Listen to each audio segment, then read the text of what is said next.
The Freedom Summer Project began in 1964.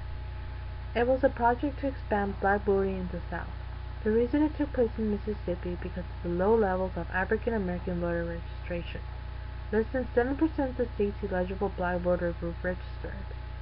The project was organized by the Council of Federated Organization and other civil rights groups like the Congress on Racial Equality and the Student Nonviolent Coordinating Committee. Not only African Americans volunteered, but there were white Americans who joined in the project as well.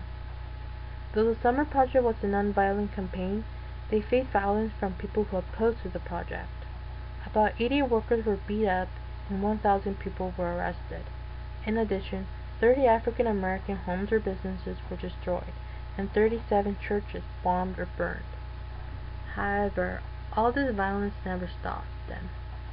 They continued on their campaign for voting rights and achieved their goals. The Freedom Summer gained exposure for the issues of racial segregation and inequality in the Deep South. One of their triumphs was the formation of the Mississippi Freedom Democratic Party, MFDP for short. The MFDP was open to anyone, black or white, and chose its platform and candidates democratically and sent a delegation to the Democratic National Convention in hopes of being recognized as the voice of Democrats in Mississippi. After a summer of education, voter registration, beatings, and killings, the MFDP's confrontation of the National Democratic Party brought Freedom Summer to a close. Michael Schwerner was born and raised in a house of Jewish heritage. Originally starting his education at Michigan State University, he later transferred to Cornell University. After volunteering for CORE, he and his wife Rita were chosen to organize a community center and activities in Meridian, Mississippi. Andrew Goodman, who was also of Jewish heritage, devoted his life to progressive activism and social justice. After volunteering for CORE, he was designated head of the field office. For his line of work, they worked in registering blacks in rural areas to vote. The last of the three men is James Chaney. Like the other men, Chaney was a proud and strong supporter and advocate of civil rights. In order to show his support, he even wore an NAACP patch to his segregated high school. In the year of 1962, Chaney participated in a freedom ride from Tennessee to Mississippi. Like the other men, Chaney was an active volunteer in CORE. During his active participation in CORE, he was in charge of organizing voter education classes and introducing fellow CORE workers to church leaders. Three men who were murdered were Michael Schwerner, James Chaney, and Andrew Goodman. They were civil rights workers who had been working to register black voters in Mississippi. On that same day, the three men had gone to investigate the burning of a black church in Neshoba County near Philadelphia. On June 21, 1964, the three men were leaving the church site and was then stopped by police officer and KKK member Cecile Price in the Neshoba County. The three men were arrested. James Chaney was charged with going 65 miles per hour on a 35 zone, and the other two men were put on investigation. After several hours of being in prison, the three men were released from jail after dark.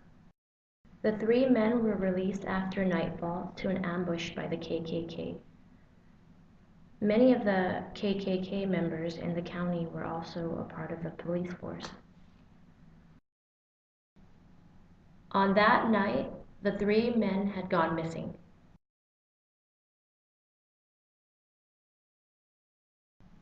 These are the photos of the abandoned CORE wagon that was found by the dam.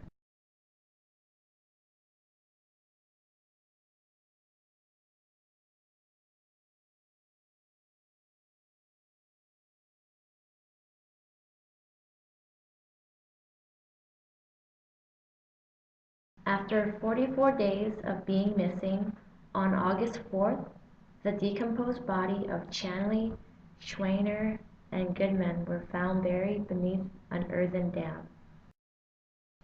Chaney was chased down, beaten, tortured, and then shot 3 times. The other 2 men were shot once at gunpoint. 19 KKK members were arrested. All were freed on technicality, starting a 3-year battle to bring them justice. On October 1967, the men went on trial in a federal courthouse in Madridian. 7 men were ultimately convicted for federal crimes related to the murders. All were sentenced to 3 to 10 years, but none served more than 6. Though Freedom Summer failed to register many voters, it had a significant effect on the course of the civil rights movement. It helped break down the decades of isolation and repression that were the foundation of the Jim Crow system. Before, media hardly paid attention to the works of civil rights activists, but the effect of the murderers catapulted the activists into the media. Today, thanks to the Freedom Summer and the MFDP, nearly every major city in Mississippi has a black mayor, black city councilmen, black policemen, judges, and other officials. Further investigation of the Mississippi civil rights works murderers during Freedom Summer finally led to another trial in 2005. Edgar Ray Cullen, one of the leaders of the killings and a former Ku Klux Klan recruiter, was finally imprisoned for murder and was later found guilty of 3 counts of manslaughter.